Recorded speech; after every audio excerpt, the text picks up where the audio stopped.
Response and Workforce Development, looking into the future plenary. Are we all excited to be here? Good. So my name is Ana Carla. I'm here today to moderate this section. I'm a physician by background, infectious disease physician, working for CDC South America Regional Office, having Juliette Morgan here as our director. Pleasure to be here with her today. And I'm going to introduce you the two speakers that will talk about the FETP initiatives around the globe and in the Americas region. So George Shakarishvili, got his name right, will present the Global Field Epidemiology Partnership. George is a global health specialist with over 20 years of practice experience. His employment records include the Ministry of Health of Georgia, where he led the World Bank-funded National Health Reform Implementation Unit, the World Bank, the CDC, WHO, and several international health non-government organizations in Washington.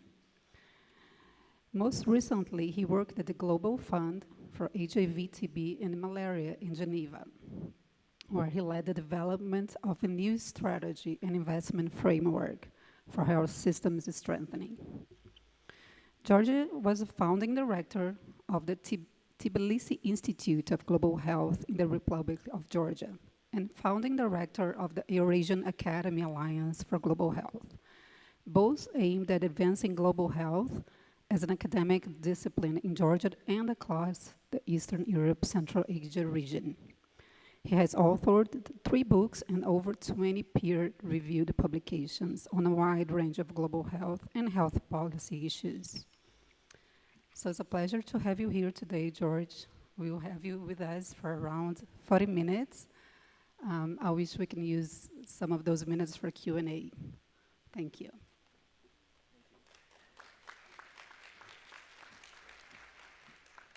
Good afternoon. Boa tarde. Estou feliz de estar hoje aqui com vocês. I was hoping to do this without paper, but maybe next time. It's great to be here, and I would like to thank our colleagues and friends from Brazil for organizing this wonderful event. I will be speaking about a new area of work on establishing the Global Field Epidemiology Partnership. This is an initiative of several partner institutions, including CDC, WHO, TEPHINET, and a few others. And so I would like to share a few slides to tell you more about it, and happy to take your questions. Before I start introducing or presenting the Global Field Epidemiology Partnership, we call it GFAP, I would like to give you a little bit of a background information. So as you know, the FETP movement started in the 1950s when the US CDC established the Epidemic Intelligence Service. And then in the 80s, they internationalized EIS, and the first FETPs outside the United States were established in the early 80s, and very soon they proliferated and scaled up around the globe. In the 1990s, it was realized that so many FETPs functioning in so many countries around the world needed to have a coordination mechanism. So US CDC established TEPHINET, where Carl and myself and a few of our colleagues currently work. And then from the early 2000s, WHO getting increasingly engaged in FETP. And then from the early 2000s, we saw establishment of several regional networks, including the networks in this part of the world. There are currently 7 regional networks around the world. But also we saw a thematic proliferation of FETPs. There were FETPs established for veterinary service, for laboratory services, for One Health. There are currently efforts to establish FETPs for urban health, and more actors have been engaged in FETP activities.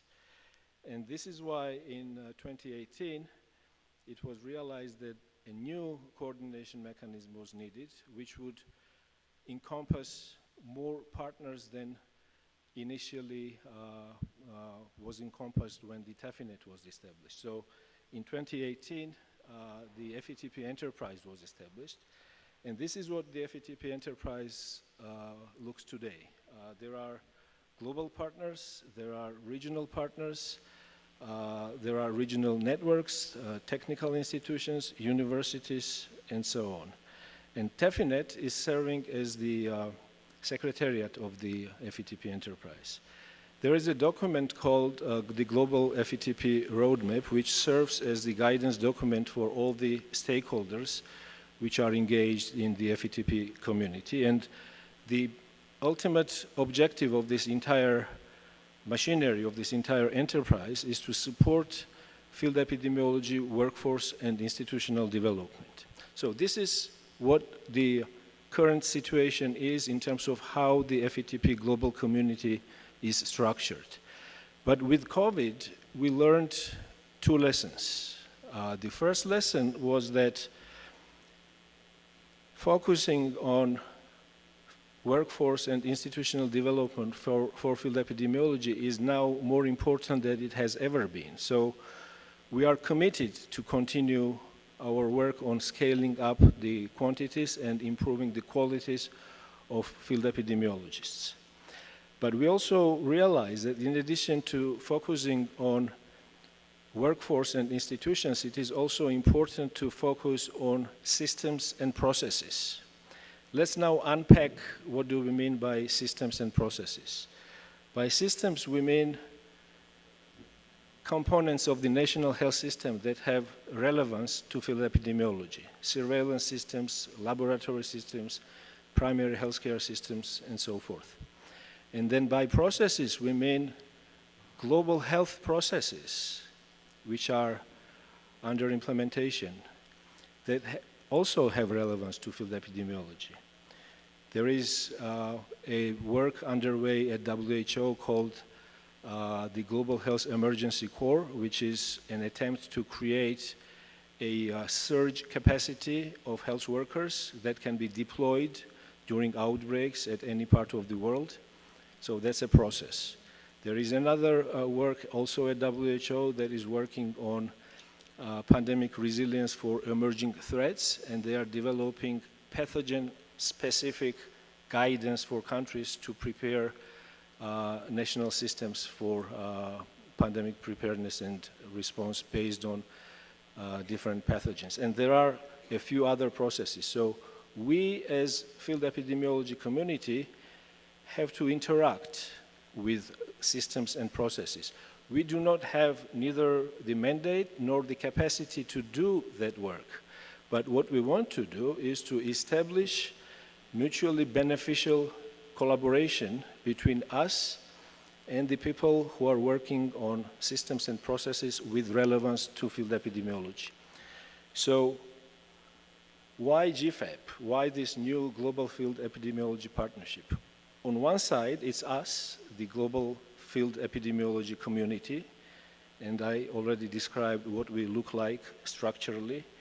On the other hand, there are partners, different organizations, WHO, and many others who are working on different systems and processes. And then the GFAP is going to be a platform that will bring these two groups of stakeholders together. And the GFAP will have two main areas of focus. One would be inward-looking, well, inward-looking for us because we are on the field epidemiology side. So the one domain will look at scaling quantities and improving qualities of field epidemiologists. And the other domain will be to align our work and to establish communication and collaboration with others. So for each of these two domains, we can have certain priority activities. And I would like to go through, and I was going to go one by one, but the screen that I see here is not in English. Therefore, I will pretend that I understand what is written there, but I may not follow exactly what is written. So some of the activities would be focused on establishing new FETPs. Some of the activities will be focused on revising competency frameworks or curricula, or developing new competency frameworks and curricula. There will be, I don't know which one is that, but there will be other activities. Is that in English? No, the other one is not. Okay. All right. My apologies. Carl, can you help? Maybe you just go through the slide and you do it. Okay, so I'm blind, so I'll turn around and I'll look at the big screen. Okay, so thirdly, pardon, sorry, but I do it in English? Yes. You can do it in English? Yes, okay. So thirdly, it's to help FETP revise study plans and to develop other study plans, study designs. Yeah. Fourthly is to guarantee the quality, and this includes accreditation of FETP. Secondly, evaluations of the learning process and the improvement of quality. Thirdly, accreditation of the graduates of FETP. Afterwards, we need to look at support for the institutionalization of FETP within national health systems of public health. And lastly, we need to develop and apply promotion plans at a global, regional, and national scale to increase the financial sustainability and programmatic sustainability of FETP. So we just demonstrated the collaborative spirit of TEPHINET. Thank you, Carl. So this is on our side. This is what we are going to do to support field epidemiology, capacity development, and institutional development. Now, we have started actually a conversation with our partners who are working on systems and processes, and a few priorities have been identified. I mentioned about the PRET, the pathogen-specific guidance. So what we would like to do is to translate these guidance documents into capacity building modules and to build institutional capacities at the National Public Health Institutes on pathogen-specific preparedness and responses. There is a group that I already mentioned, the Global Health Emergency Corps, and they are working on producing surge capacity for deployment. Field epidemiologists, by definition, are participants of this surge capacity. So we would like to assist and help our counterparts at WHO and other institutions which deploy health workers to make sure that they have access to high quality and trained field epidemiologists. But also, we would like to prepare field epidemiologists for working in emergency settings, because epidemiologists are technical professionals, but not all of them have practical skills to work in emergency settings. So we will have modules and capacity building programs for specifically for that purpose. There is a group, our partner organization, the Resolve to Save Lives, based in New York. They just recently developed the so-called 717 framework, which is a metrics for measuring the effectiveness of surveillance system. So the first 7 days is to investigate an outbreak, then there is 1 day to report, and then the following 7 days to design and implement the countermeasures. And by the way, this metrics has been adopted by the new pandemic fund. Many of you are probably familiar with this new financing mechanism at the World Bank. And they adopted this measure as a measure for assessing the effectiveness of their investments in surveillance strengthening. However, FETPs are the ones who investigate the outbreak. And at the moment, there seems to be a gap between the people who investigate the outbreaks and the people who measure the effectiveness of the surveillance system. So we can be that bridge. We can help the 717 Coalition Alliance to get first-hand data from FETPs on how many days did it take to investigate outbreaks and so on.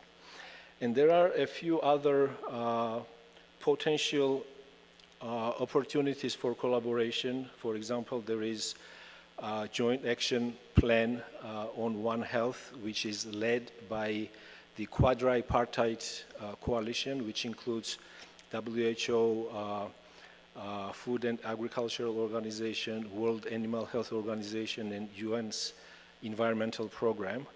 And many of what we do in the FETP space, particularly One Health FETPs, fit very nicely to that. So we can certainly work with them on integrating our activities. Now, this slide, it's a bit too busy, but I just wanted to show it to you because sometimes people lack clarity to understand where is TEPHINET, where are the regional networks, and now this new global field epidemiology partnership, so how they complement each other, whether there is a overlap between them. So we just wanted to show you what will be the areas of activities of each. So clearly, you see that there are certain activities like, for example, accreditation, which is clearly belongs to TEPHINET. So TEPHINET will continue doing that. But there are some other activities where TEPHINET probably will have a limited role. For example, establishing new FETPs. This is prerogative of the regional networks and also prerogative of CDC and maybe other technical partners which will be part of the GFAP. And then there are certain activities where all of us can work together. For example, on promoting field epidemiology and on ensuring financial sustainability. Just last week, there was a UN General Assembly in New York. And this is the highest political event of the world where all national leaders come together to discuss world affairs. And last week, they had 3 global health issues on the agenda: universal health coverage, primary health care, and tuberculosis. And this was the effort of the stakeholders behind these 3 global health themes to promote their area of work. I don't see any reason why we cannot think about organizing at the same level event on field epidemiology, maybe at the next or at another UN General Assembly. So for these kinds of activities, we all need to work together. So this is why some activities are cross-cutting.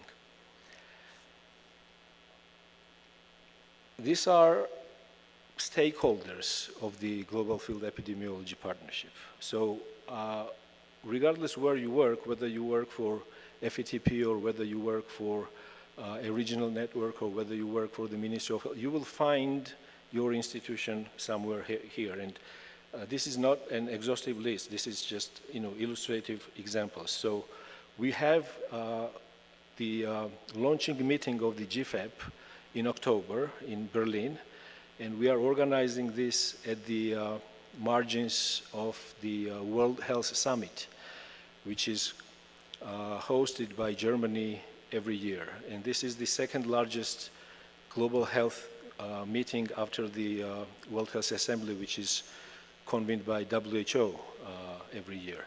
So we are taking advantage of many global health partners being in Berlin, and we are organizing this meeting there, where many of these stakeholders will also present, and that will be the formal launch of the GFAP, and then the work will start after that.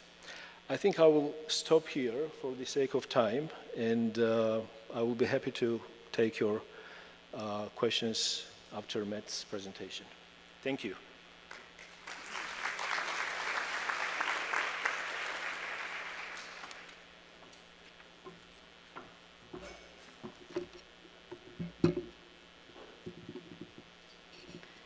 So we can open for Q&A, 10 minutes.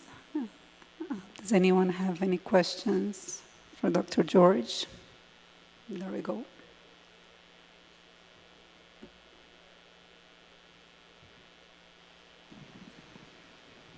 Bueno, muchas gracias. Mi pregunta es si también en la parte...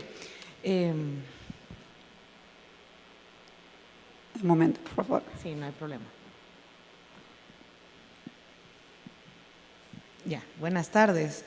Me interesaría saber, en el esquema que usted presentó al final, sobre el abordaje multisectorial, si podían o si han pensado también ubicar el Reglamento Sanitario Internacional, porque en los planes de formación del FTP creo que es importante resaltar más el tema de la aplicación del Reglamento Sanitario Internacional como parte de esta estrategia multisectorial, porque si no, la gente va pensando muchas veces que el reglamento es de aplicación solo para salud humana y es un marco vinculante que nos facilita muchas veces estas estructuras horizontales donde tenemos que buscar la colaboración con otros sectores fuera del sector salud.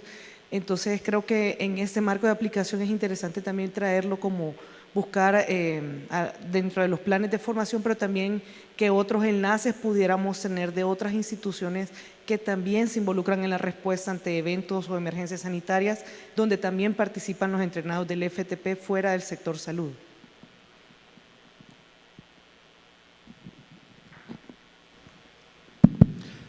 Thank you very much for the question and for your suggestion. No, we have not. And one of the reasons we are organizing meetings like this and would like to speak with you is to get suggestions like the one you just made. So it's appreciated. We will certainly take it into account. Thank you.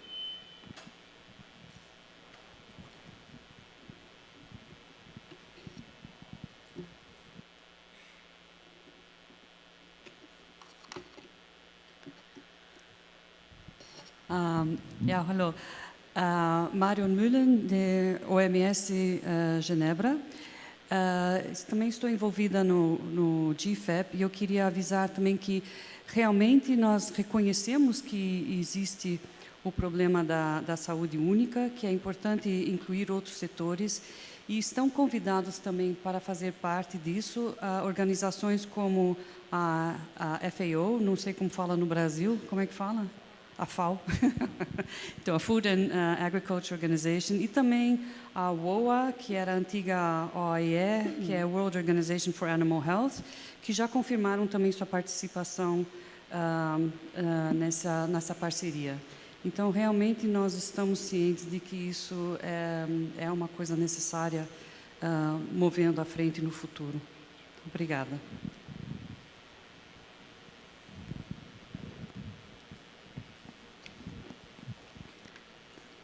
Mais perguntas?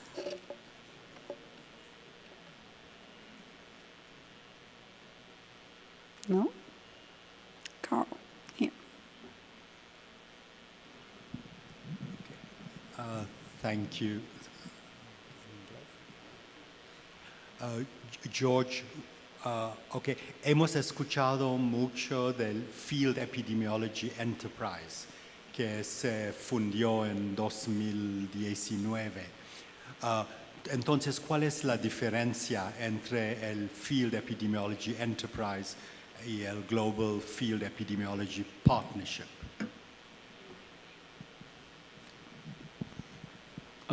Thank you, Carl. I think the main difference, there are two main differences. The first is that GFAP will have much broader scope than the enterprise, because the enterprise is consisted mostly of the partners which are working on field epidemiology capacity and institutional strengthening, whereas the stakeholders or the members of the GFAP will be other organizations like, for example, a few that Marion mentioned, and the others who are working on systems and processes which have relevance to field epidemiology, but they have not been traditional members of the field epi community. So that's one difference. And the other difference is that when the FETP enterprise was established, it was planned that the membership would be institutional, and people participating in the FETP enterprise would represent their institutions. But it has not actually happened exactly like it was planned, and some members were represented in their individual capacity, and there was no backup and no support from the institutions that they represented. And we would like to change that. We would like to have institutions participating and not necessarily the individuals only. So those are the two main differences.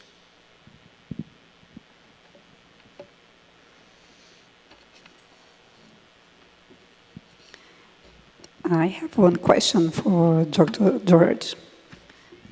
So could you give us an example of how those partnerships that's being brought by GFAP can support or nurture those flourishing FETP networks in low-income countries? It really depends on the country, and it really depends on the need of the FETPs. But because this partnership is bringing together, for example, technical partners who are able to provide technical support in revising curricula or developing new curricula or revising competency frameworks, or in taking curricula from another region and to adapt it for other regions. So that will be technical support. There will be, hopefully there will be funding agencies, members of the GFAP. And some of them, for example, the Global Fund, already provides financial support to FETPs, small number of FETPs, but still they provide some support. The World Bank also does. The USAID also does. We would like to increase that because most FETPs are still supported either by the national governments or by USCDC. And being dependent only one or few funders is not practical. We need to diversify the funding base. So we will engage into very proactive conversation with potential funders, so to be funding support. The third type of support would be to strengthen FETP networks. Currently, as I mentioned, there are 7 regional networks of FETPs. I think what we lack is inter-regional collaboration. There is so much that other regions can learn from the RedSec and RedSur here. And then the RedSec and RedSur can learn from AFENET and EFINET and SafetyNet. And that would be another area of work where we would like to focus on. Yet another would be to support institutionalization of FETPs into national public health systems. Because FETPs are not only training institutions. FETPs are important part of the public health system, and they actually do a lot of so-called essential public health functions. And this is a new framework that WHO just proposed. And if you look at those essential public health functions, there are a lot of those which are done by FETPs. But sometimes FETPs are not institutionalized into the national public health systems. They may not even have a budget line within the Ministry of Health's budget. So those are the types of supports that this partnership can provide to FETPs. Excellent, thank you. So continue. I'm going to introduce Dr. Matt Lozier, co-worker, who will present the U.S. Centers for Disease Control and Prevention's strategic vision for modernizing the public health workforce in South America. The presenter will talk about different programs that CDC offers and it's implementing in South America, including the FETP, the Global Laboratory Leadership Program, the GLLP, Informatics and Data Science for Health, the IDASH, and Public Health Emergency Management, the FEM. The session will discuss the interconnectivity of these programs and how they can contribute to modernizing the public health workforce in South America. Dr. Matthew Lozier, PhD commander in the United States Public Health Service, has worked as an epidemiologist at the U.S. Centers for Disease Control and Prevention for 11 years. He assumed the role of a regional technical advisor for workforce development of the CDC South America Regional Office as an advisor for workforce development in June 2022. He's currently working from Atlanta, Georgia, but he will relocate to Quito, Ecuador in early 2024. Dr. Lozier has extensive experience working and living in Latin America and Caribbean, including as a water, sanitation, and hygiene Peace Corps volunteers in Honduras from 1999 to 2001. Dr. Lozier joined CDC in 2012 as an epidemic intelligence service officer. Since joining CDC, his work has focused on asthma, air pollution, chronic kidney disease in Central America, arboviruses such as dengue, Zika, chikungunya in Puerto Rico, and global WASH. Dr. Lozier earned his PhD in occupational and environmental health from the University of Iowa in 2010. So I'm pleased to introduce you to Dr. Lozier.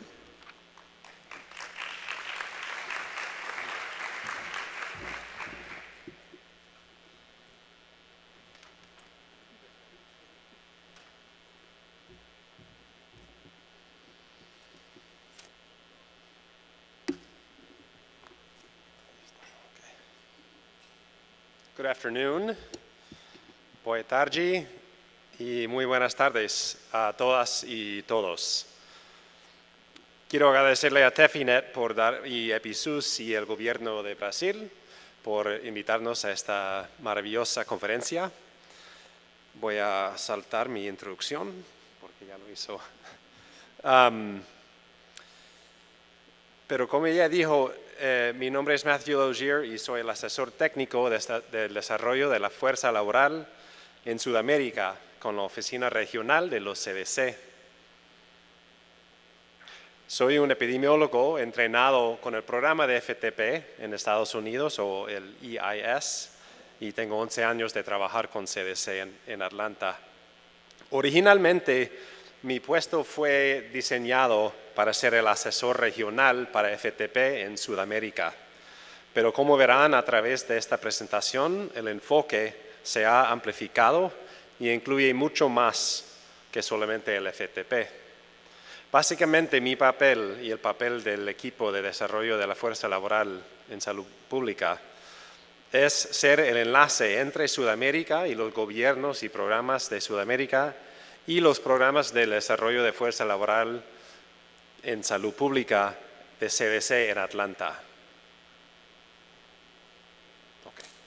Para contextualizar mi presentación, primero quiero que pensemos en un brote hipotético.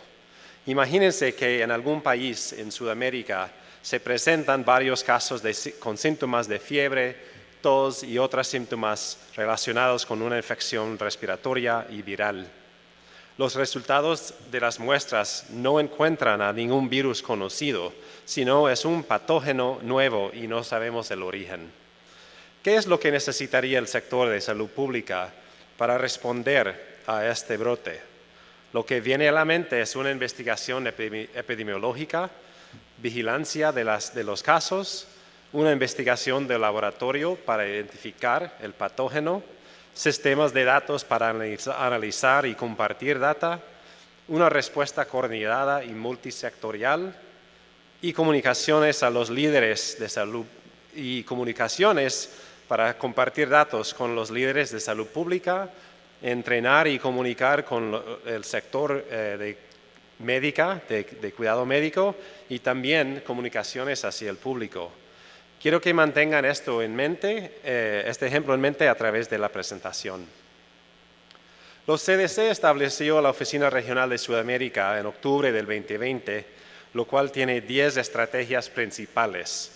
Estas estrategias son fortalecer la fuerza laboral en salud pública, responder a emergencias en salud pública, fortalecer instituciones de salud pública, usar datos para informar políticas públicas, fortalecer sistemas de vigilancia, fortalecer laboratorios de salud pública, promover investigación en salud pública, disminuir prevalencia de enfermedades inmunoprevenibles y eliminar enfermedades.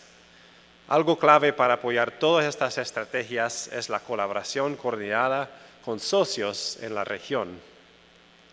Las cajas color anaranjadas en esta diapositiva están asociadas con el desarrollo de la fuerza laboral. Como pueden ver aquí, la mayoría de las estrategias de la Oficina Regional de CDC en Sudamérica tiene que ver con el desarrollo de la fuerza laboral en salud pública. La Oficina Regional de Sudamérica de los CDC tiene un equipo nuevo del desarrollo de la fuerza laboral. Este equipo está basado en Quito, Ecuador, y tiene 3 miembros. Yo, el asesor técnico regional, que todavía estoy en Atlanta, pero en enero del otro año me voy a trasladar a Ecuador. La doctora Paula Santa Cruz Ortega, la asesora técnica, quien está aquí en la conferencia con ustedes, y Daniela Cornejo, una asistente administrativa. Nosotros promovemos y coordinamos todos los programas del desarrollo de la fuerza laboral aquí en Sudamérica. Y como dije antes, queremos servir como un enlace entre los países de Sudamérica y estos programas de CDC Atlanta. La visión estratégica de la Oficina Regional de CDC en Sudamérica es que los países en la región tienen los sistemas y la fuerza laboral para prevenir, detectar y responder rápidamente a brotes y otros eventos de la salud pública. Esto involucra el mapeo de la fuerza laboral, el mapeo de cuáles capacitaciones en seguridad sanitaria existen y finalmente implementar intervenciones de alto impacto para reducir las brechas. Primero voy a hablar sobre el mapeo de la fuerza laboral. Un esfuerzo global en lo cual los CDC y otros colaboradores están involucrados es la hoja de ruta de la Organización Mundial de la Salud, o OMS. Este esfuerzo tiene un enfoque holístico y coherente para analizar, definir y fortalecer la capacidad de la fuerza laboral de salud pública y de emergencias en salud pública. El esfuerzo tiene 3 áreas de acción. El primero es definir las funciones esenciales de salud pública. El segundo es definir los entrenamientos y programas de educación basadas en competencias. Y el tercero es mapear y medir las ocupaciones relacionadas con salud pública. Enfocándonos en el número 3, los CDC y TEPHINET son las 2 organizaciones encargadas con mapear y medir las ocupaciones. En el 2017, la OMS creó las cuentas nacionales de la fuerza laboral de salud. Estas cuentas se enfocan principalmente y únicamente en personal clínica. Ahora han lanzado un esfuerzo y fase 1 de ese esfuerzo es evaluar el tamaño y perfil de la fuerza laboral de salud pública, lo cual incluye profesiones como epidemiólogos de campo. Y están piloteando este proceso en varios países, incluyendo en Colombia. Después de pilotear la mejor manera de incorporar las profesiones de salud pública en estas cuentas nacionales, esperan actualizar las cuentas y lanzarlas al nivel global, ya incluyendo las profesiones de salud pública. En paralelo con este esfuerzo de las cuentas nacionales, lo cual es un esfuerzo global, TEPHINET, con fondos de los CDC, está llevando a cabo una consultoría de un análisis del panorama regional de Sudamérica. Como objetivo principal, este análisis va a evaluar las actividades de planificación de la fuerza laboral en todos los países de Sudamérica para ver si incluyen FTP o otros programas acerca de epidemiología de campo. También van a evaluar si existe en cada país un análisis del mercado laboral para profesiones que desempeñan en vigilancia epidemiológica en salud pública. Por último, esperan identificar a personas claves en los gobiernos nacionales involucrados con estos planes nacionales de desarrollo de la fuerza laboral para poder trabajar con ellos en el futuro para revisar estos planes, para enfocar más en salud pública. Las dos personas que están implementando este análisis son Dalva María de Asís y Priscila Bocci Sausa, quienes están presentes en esta conferencia, y a ellas les gustaría conocer y hablar con los programas de FTP de cada país. Por favor, levántense, Dalva y Priscila, para que se conozcan los otros participantes. Bueno, ahora voy a hablar de los programas de CDC para fortalecer, que se enfocan en el desarrollo de la fuerza laboral en salud pública. Para fortalecer la fuerza laboral en salud pública hay muchos componentes, o sea, muchas piezas de un rompecabezas. Los CDC se enfocan en 4 áreas: epidemiología y vigilancia, laboratorio, sistemas de información o la informática y respuesta a emergencias en salud. CDC tiene varios programas que apoyan el fortalecimiento de la fuerza laboral en estas áreas. En el área de epidemiología tenemos el programa de FTP, como todos ustedes conocen. En el laboratorio hay un programa que se llama Global del Liderazgo para Laboratorios, o GLLP, entre otros. En la informática brindamos el programa Informática y Ciencia de Datos para la Salud, o iDash. Y por último, tenemos entrenamientos en la gestión de emergencias de salud pública, o FEM. Cada programa es una pieza importante del rompecabezas. Y como un rompecabezas, cada componente está interrelacionado con los demás. Y son importantes para la modernización de la fuerza laboral de salud pública. Es importante aclarar que estos programas son los programas principales de CDC. Y por razones de tiempo no puedo hablar de todos los programas de desarrollo de la fuerza laboral que brindan los CDC, pero más que todo de estos principales. Ahora voy a presentar una orientación breve de estos diferentes programas. Para empezar, voy a hablar de FTP, lo cual no necesita ninguna introducción ni explicación porque todos ustedes son expertos en FTP. Este programa se esfuerza en fortalecer el área de epidemiología de campo con el fin de rastrear, contener y eliminar brotes. El programa aumenta la capacidad para detectar y responder a las amenazas de la salud rápidamente y hace frente a la escasez mundial de epidemiólogos calificados, lo cual mencionó George. FTP tiene 3 niveles de entrenamiento: el frontline de 3 meses, intermedio de 9 y el nivel avanzado dura 2 años. Una novedad del FTP Frontline es la integración de conceptos de una sola salud. CDC define una sola salud como un enfoque colaborativo, multisectorial y transdisciplinario que trabaja a nivel local, regional, nacional y mundial, con el objetivo de lograr resultados de salud óptimos, reconociendo la interconexión entre personas, animales, plantas y su entorno compartido. Una sola salud involucra muchos sectores y, por ende, como pueden ver aquí, muchas instituciones.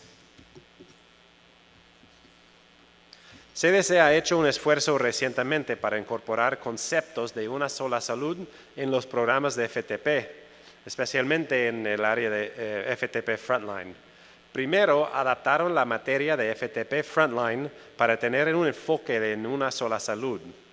Luego, entrenaron tutores de FTP Frontline en los temas de una sola salud.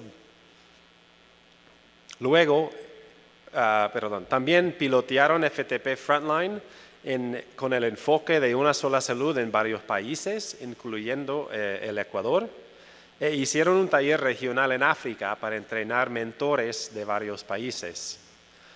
Ahora están en el proceso de incorporar revisiones en el material de FTP Frontline basado en la retroalimentación de estas actividades. Por último, CDC tiene planeado lanzar el nuevo programa de FTP con el enfoque de una sola salud a nivel global para el final de este año. Van a tener la oportunidad en esta conferencia para aprender más detalles sobre este proceso de FTP Frontline y Una Sola Salud. Mañana mi compañera Marta Guerra va a presentar a las 8:30 sobre Una Sola Salud y FTP. Y también el jueves en la cena de los directores de FTP, mi compañero Augusto López va a profundizar este tema. El CDC apoya e implementa varios programas y herramientas de laboratorio. Uno de estos programas es el Programa Global de Liderazgo para Laboratorios. Este programa dura aproximadamente 2 años y se enfoca en fortalecer los sistemas de laboratorios en un país. Los participantes son líderes y gestores de laboratorios y hay mentores o tutores para los participantes. Otros programas son relacionados con el programa de PEPFAR, pero pueden ser implementados en países que no tengan el programa de PEPFAR. El primero se llama Fortalecimiento de la Gestión del Laboratorio hacia la acreditación. Y este programa es práctico y se enfoca en crear sistemas de gestión de calidad en un contexto de recursos limitados. Incluye un componente de tutoría y se trata de implementar un sistema de mejora continua de la calidad del laboratorio. Por último, el proceso de mejora gradual del laboratorio hacia la acreditación es una herramienta acompañante al programa mencionado anteriormente. En el área de la informática, CDC tiene un programa que se llama la Informática y Ciencia de Datos para la Salud, o IDASH. Este programa dura 12 meses y pretende fortalecer 3 áreas.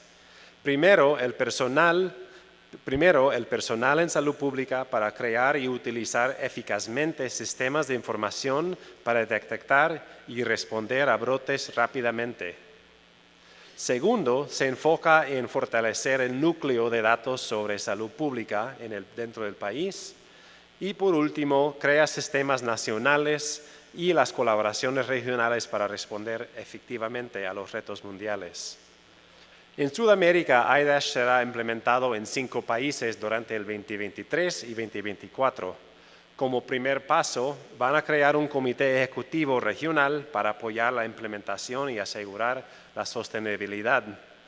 La cohorte tendrá 32 participantes de los 5 países y el programa va a establecer comunidades de prácticas para expandir y mejorar el alcance de este programa más allá que solamente los 32 participantes.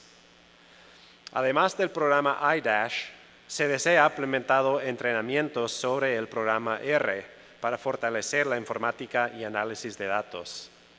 Implementamos un entrenamiento de R en Perú este año con un curso virtual de 3 semanas. Estamos actualizando los materiales de entrenamiento de R y en el próximo año planeamos implementar este curso en otros países de Sudamérica, posiblemente con un enfoque regional. Por último, CDC tiene un curso en nuestra plataforma que se llama CDC Train, que se llama Introducción a R para epidemiólogos de campo, lo cual es autoguiado y cualquier persona puede tomarlo en esa misma plataforma. Este curso solamente existe en inglés actualmente, pero estamos trabajando para crearlo en otros idiomas. La última pieza del rompecabezas en el área de respuesta de emergencias en salud pública. Los programas de CDC se enfocan en crear equipos de respuesta rápida y gestión de emergencias en salud pública para responder a las emergencias. Actualmente, un socio implementador lleva a cabo el entrenamiento para el desarrollo de equipos de respuesta rápida en Bolivia, Colombia, Ecuador y Perú. Adicionalmente, el Instituto Nacional de Salud de Colombia y el Ministerio de Salud de Brasil están implementando programas para fortalecer la gestión de respuestas en emergencias y equipos de respuestas rápidas. Un aspecto central de todos estos programas es la sostenibilidad y la institucionalización. Durante la planificación e implementación de cada programa, el personal de CDC colabora con sus contrapartes de cada país para implementar y avanzar los programas. Los programas aprovechan la capacidad de los expertos locales y los incorporan en los programas e instituciones locales lo más que puedan. La meta es integrar los programas en instituciones locales para que sean sostenibles e implementados con recursos locales, siempre con el apoyo técnico de CDC. Para resumir, estos 4 temas son el enfoque de los CDC en Sudamérica para fortalecer la fuerza laboral, para detectar y controlar brotes y proteger la salud poblacional. Cada área es una pieza del rompecabezas y de la fuerza laboral en salud pública.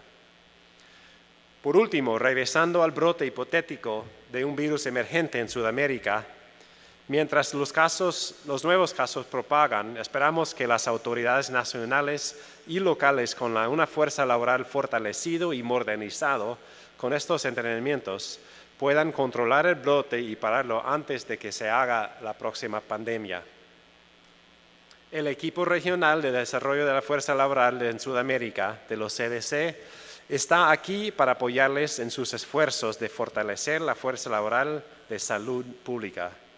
Somos el vínculo a estos programas de CDC y esperamos colaborar con ustedes para avanzar sus esfuerzos. Gracias.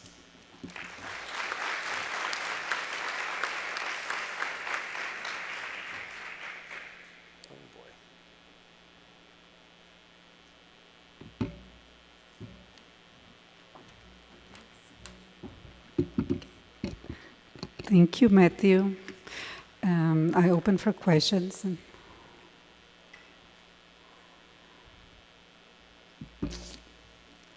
One up there.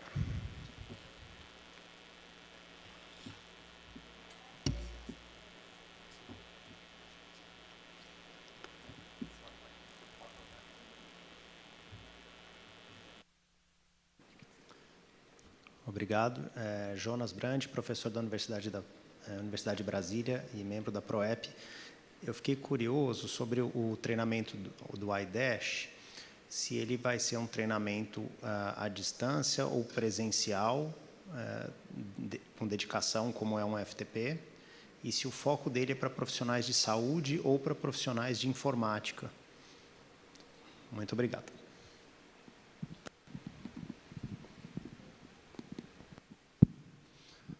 Gracias por la pregunta. Está modelado con el programa de FTP, entonces tienen partes en persona por una semana, cada de vez en cuando y también actividades aparte, porque dura 12 meses. Con el esfuerzo que van a hacer en los 5 países en Sudamérica, invitan 4 participantes de cada país.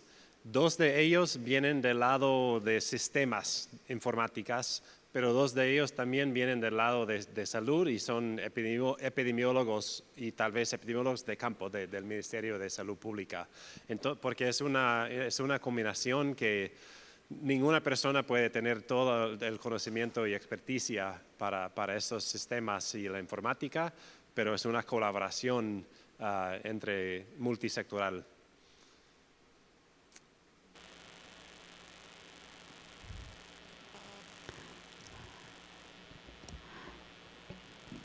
Me quedé curioso cuáles son los 5 países. No sé dónde los tengo apuntados. Está participando Brasil, Paraguay, Colombia, Perú y no me acuerdo, Argentina. Se basa también en unos proyectos de frontera, triple frontera en el sur y otra frontera en el norte de Brasil, donde también están buscando solución de informática en esos enfoques. Pero el programa general no siempre se enfoca en programas fronterizos. Aquí hay.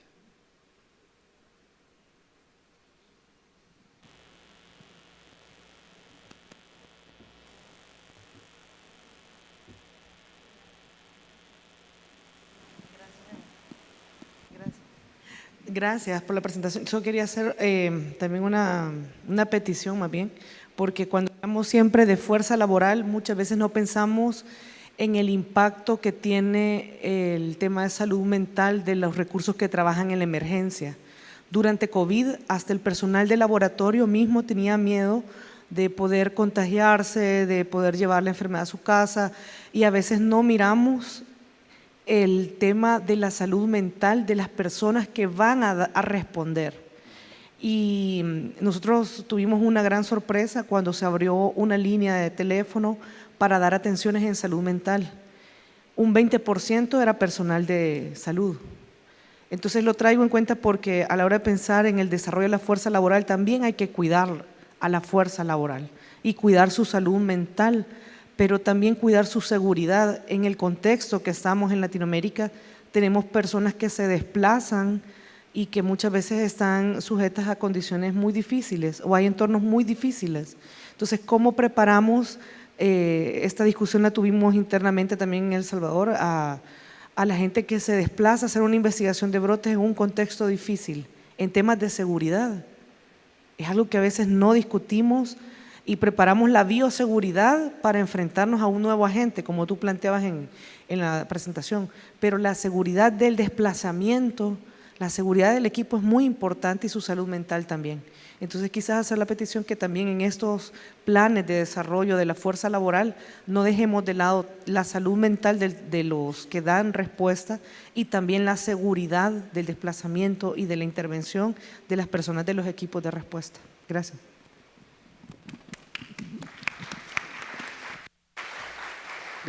Gracias, Ana, por su comentario. Son muy relevantes y lo tomamos en cuenta.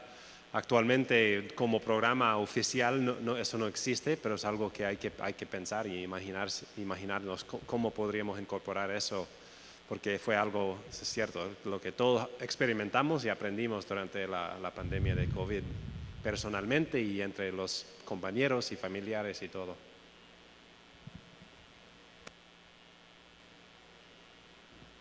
One more question, because we are getting ahead of time.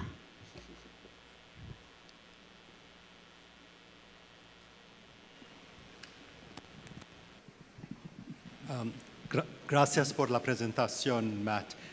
Nada más quería saber cómo se puede relacionar los 4 piezas de la rompecabezas con la diversidad, esfuerzos de diversidad, equidad y inclusión en la región, ya que sabemos que hay muchas contradicciones en los países de la región referente a DEI.